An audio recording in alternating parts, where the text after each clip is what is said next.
What does the Three Stooges, Shakas, Gunpowder, and Middle Fingers have in common? Something that has me asking the question, how many faithfuls does it take to screw in a light bulb?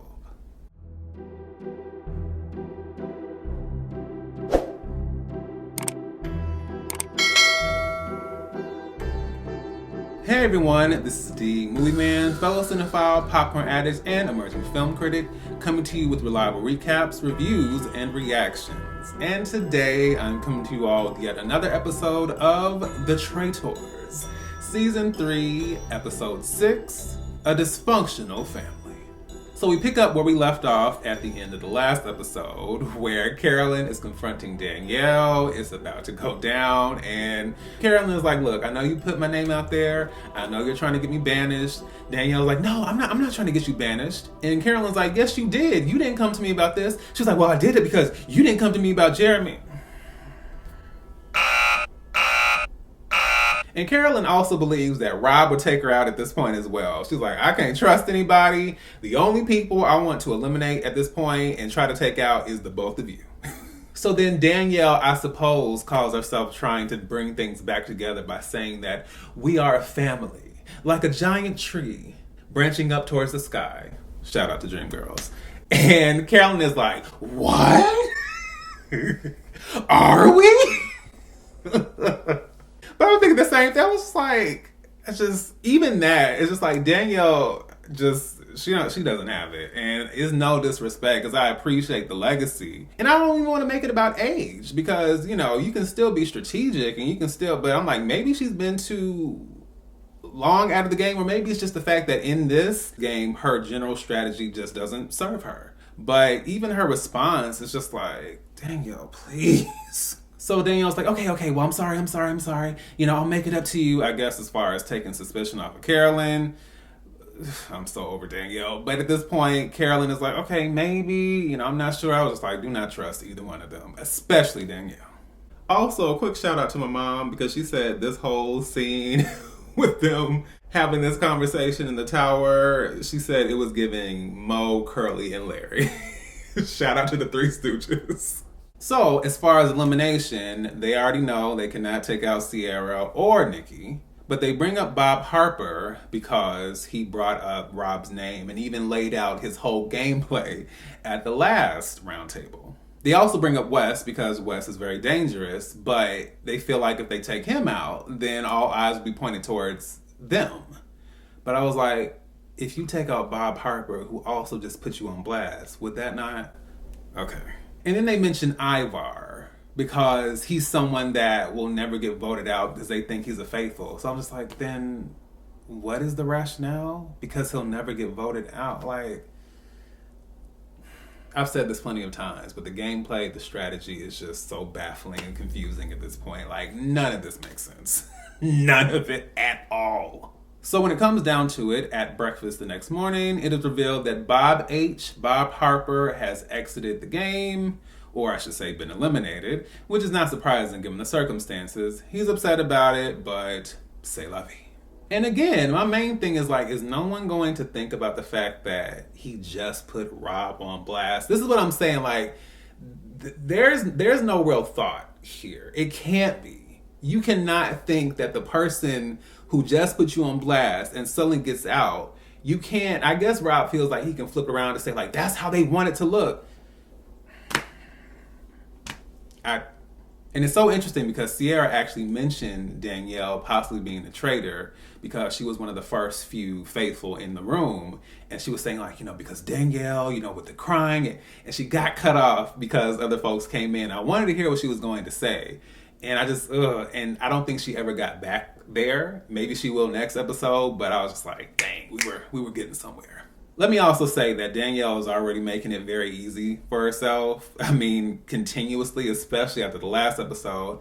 And then, not to pour salt on the wound and be petty once again, but I'm really trying to figure out what is on top of Danielle's head. Oh my God, what is that? Like, the last time I was trying to figure out what was on top of Danielle's head, and now again, I'm trying to figure out what's on top of what is on top of Danielle's head. I was just like, what is this? It just looks like a Russian shapka without any fur. Thankfully, Carolyn finds out from Britney, of all people, that someone, we know who the someone is, but someone has outed Carolyn as having put Britney's name out there, and Carolyn's like, what? I'm sorry. I love how dramatic Carolyn is. She's like, look, if I was genuinely putting your name out there, I would come to you and tell you. So whoever's doing that is just trying to start some ish. And of course, Carolyn can deduce that it was obviously Danielle. Britney doesn't say it, but she doesn't have to. We also see Derek and Wes having another conversation in relation to them coming together to hopefully get Boston Rob out. It seems like a solid plan, but you know how this group is. You know, this group is definitely given dun-da-da-dun-dun-dun. So we'll see if that works out. And once again, much like Robyn, the eliminated faithful, Sandoval is loud and wrong. He is trying to convince Britney that Dolores is in fact the traitor. And Britney's just like, it's not her. He's like, but you can't say that. She's like, it's not her. He's like, but don't say that. She's like, it's not her. It's not her. It's not her. She's like, it's not her. And he's just going on. And Britney's like, oh, please deliver me from the madness. Deliver me from the foolishness. I'm tired of Theory 76 at this point. Please. So, jumping over to the challenge, the first thing we see is a giant, I guess life-size, bigger than life-size, I suppose, replica of a traitor, cloak and all. And ultimately, their goal is to topple the biggest traitor. And if they succeed, they will bank $30,000. There are 20 locked wooden crates that are scattered all around the grounds. And for each crate, there will be a number-based question that they have to answer. If they get it correct, then the box will open and they'll be able to retrieve gunpowder. If not, box go boom, for lack of a better phrase. Naturally, there are also 3 boxes that will contain shields, which pretty much everyone is vying for at this point. And apparently the desire for the shields are so high that nobody is getting gunpowder. I'm just like, okay. Like, y'all don't bank the money. I don't know what y'all think is going to happen. But I still get the priority. But I'm like, there's still the challenge. So Carolyn gets the first shield, which Sandoval is obviously salty about. Dylan gets the second shield after winning rock, paper, scissors. And Chrishell does the same. I believe they also do rock, paper, scissors. And she wins the shield as well. Like I said, nobody's collecting gunpowder, and we are halfway through the challenge. Gabby also comes in clutch and lets Carolyn know that Danielle specifically has been floating her name. And so now Carolyn is like, okay, game on. Now at this point, I was thinking something, and I was just like, but yeah, we'll get there in a few. So, in the end, all's well that ends well. They get the required gunpowder, they blow up the traitor, and it tumbles and falls timber. Of course, once we get back to the castle, Wes does casually mention to Dolores that Sandoval has floated her name, which she's not really worried about or surprised by. But she does plan on bringing it up at the roundtable. And then, as that conversation is happening or ending, we see Sandoval hunched over the table, just like shoveling food in his mouth. And I was just like, what is going on? Like, why is Sandoval here? Like, I know why he's here, but I also don't know why he's here. I know I keep saying that, but it's just like, the more I see him, the more I'm just like, every time I see him, it's just like uncomfortable. I don't get it. And Dolores confirms this by saying that Sandoval clearly didn't get enough attention when he was younger. We also see that Britney is honing in on Wes because she feels like he's spearheading all these votes to take out potential traitors or faithful. And when Britney then confronts Derek about what his game plan is going to be, Derek doesn't reveal his game plan because Britney is obviously in favor of Rob, and he's like, okay, well, if that's the case, I'm not gonna tell you about this plan to get Rob out because you could also be a traitor. And leave it to Chrishell to blow up the game for the faithfuls once again. She's running her mouth to Rob, and she's telling him how, Wes, and, I don't really like the way he's spoken to me, but that doesn't mean he's a traitor. I'm just like, Chrishell. And this is the same petty stuff that I see on Selling Sunset, which is why I'm not a fan of hers. So it's just like the rationale is so weak. And if you're just going to be worried about how someone speaks to you, then you're never going to make it through this game. There are other things you need to be looking for besides that. Then when Rob asked Danielle if his name was being floated, Danielle deflects to WES instead. Danielle actually doing something semi-intelligent in this game. Go figure. So, once we get to the round table, Dolores sets it off immediately. She puts Sandoval on blast, and Sandoval is kind of stuttering and stammering, and Derek has no time for it. Sandoval is trying to like draw his explanation, and like Derek's like, let's wrap it up. Look, we got other stuff to be worried about. We ain't got time. So they move on, and Derek is like, look, Rob, that is numero uno for me, because why would the traitors not get out someone that dangerous after taking out a fellow traitor? Great point. And also, the last person to call you out gets banished? Also a great point. See how no one's really thinking except like a handful of faithfuls? Rob mounts his defense, which I thought was extremely weak. And I'm not just saying that because it's Rob, but him using Ivar as someone who won't get banished, and the fact that they both left Ivar and Rob is clear that they're doing that to set him up and look like he's going after, like... It didn't land for me, to be honest, but okay, Rob. The only person smart enough to do that while causing all this chaos and confusion is WES. Again, this didn't really land for me, but go off, I guess. WES then references Bob the Drag Queen's statement about the 3 new guys, and what WES is suspecting that up there in the tower, in his alliance with Bob the Drag Queen, basically it was like, you go after me, I'm taking you down, which is exactly what happened, and by doing so, you can make yourself look like you were being the best faithful and taking out a traitor. Ding, ding, ding! The remaining Bambis, Chrishell and Gabby, then put WES on blast for being very aggressive and basically pressuring people when it comes to the votes and potentially getting out traitors. WES says, listen, a bad traitor would be extremely aggressive, which I agree, and he promises he'll dial it back. But then he says, but whoever decides to vote for me this week, I'm gonna have my eye on you next. I said... WES. Now you see now, you done up, you know that, don't you? This man should have stopped while he was ahead, and I am so mad. Because now everybody's like, well, wait, is that a threat? Well, why would you say that? What does that mean? And I'm like, oh. And now we are diverting attention from the main target. Carolyn also does something that I think was in extremely poor timing. She decides to put Danielle on blast for putting her name out there. She talks about this not being personal, but she is very quirky and emotional.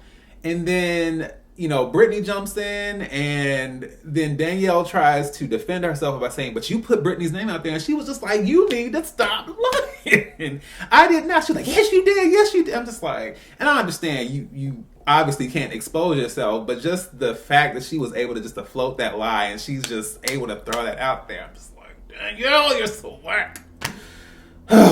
Carolyn ends by saying that although WES is the one who's being accused of causing chaos, the true arbiter of chaos is Danielle. This is valid. This is true. But saying this now, And Derek jumps back in and emphasizes emotion versus objectivity. How dumb are we going to look if we vote out WES simply because he irritates us and we don't like the way he speaks? Danielle's also now saying, I would love to get Boston Rob out, but I'm like, look at what you've done. This is not the pathway of someone who wants to take a threat out. Ooh. Sadly, Dylan is firmly implanted in Boston Rob's hind part, so he of course votes for WES. Carolyn votes for Danielle. Not the best move in my opinion. Dolores decides to waste her vote on Tom. Okay. Then WES, Danielle, Gabby, Derek, and shockingly Tom all vote for Rob. And then Sam, Ivar, Rob, Chrishell, and Britney all vote for WES as well. WES also decides to mention that he's coming for everyone who's voted for him. I'm just like, WES! And in the end, it falls to Ciara, and Ciara, of course, votes for WES. Am I frustrated? Yes, but do I think that it made any amount of sense to be threatening people at the round table? Absolutely not. Like, it would be one thing even if it still wouldn't have been smart, but it would have been one thing if he had maybe said something prior to, but you at the round table, this is the vote. Like, and I was kind of rooting for WES. WES ain't my favorite person, but I was like, oh, we're going to get, no. So he basically goes up and he makes a clear look. I know how the game goes. I'm a strategist. I'm basically better than all y'all. Y'all are basically chess pieces on a board. And as for everyone else who got eliminated, I have no knowledge of that because I am a faithful all of you. Deuces. Listen, like I said, it doesn't matter whether I think someone should get out or not. That last reveal is always my favorite part, and they looking dun dun dun dun dun dun dun dun dun. Of course. Of course. This is a reoccurring thing. So then we see Britney confronting Derek, and she's salty because he didn't tell her about the situation with Rob, but I understood why he didn't. If you're telling me, no, it's not Rob, especially as obvious as Rob has been, like, if you're going to tell me you don't think it's Rob, then I ain't telling you ish, okay? It's very clear. And so Derek makes it clear to her, like, look, I think you might be a traitor. Especially, I forgot to mention this, but also, right before the vote commenced, Britney whispered over to Dylan, like, don't vote for Rob, don't vote for Rob. That looks shiesty, which I agree. So he's like, I think you might be a traitor. I think you and Rob might be in this together. To me, it's very clear. I don't know why Britney doesn't understand this.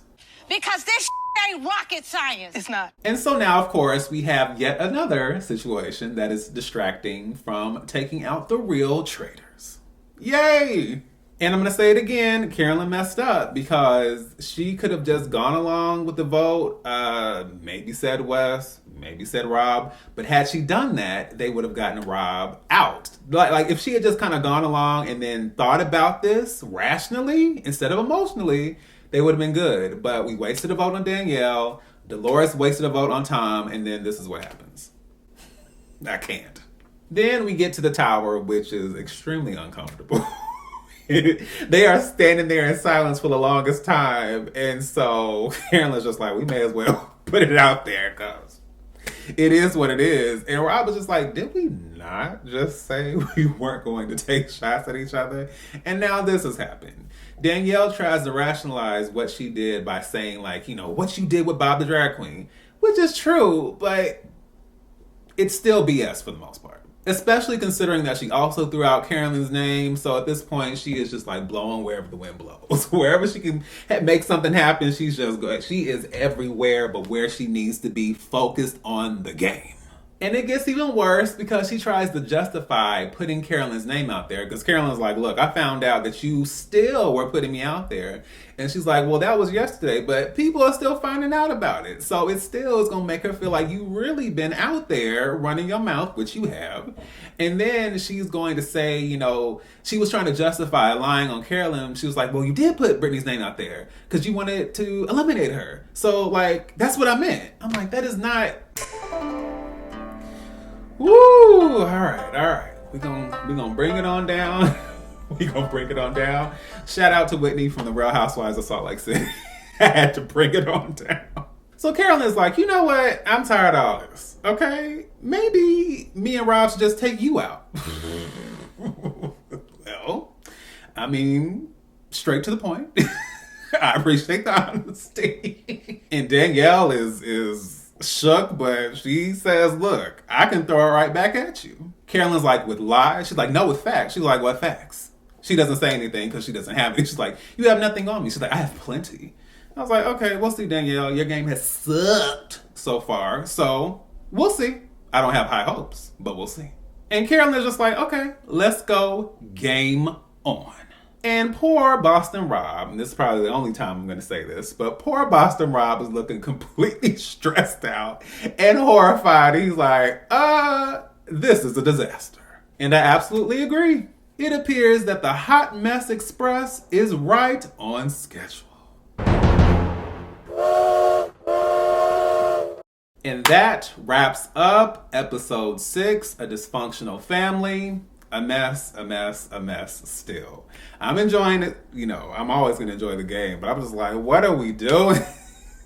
The faithful ain't got it. The traitors ain't got it. I ain't got it as far as the patience, because what is going on? But hey, we're going to trudge along and see how things...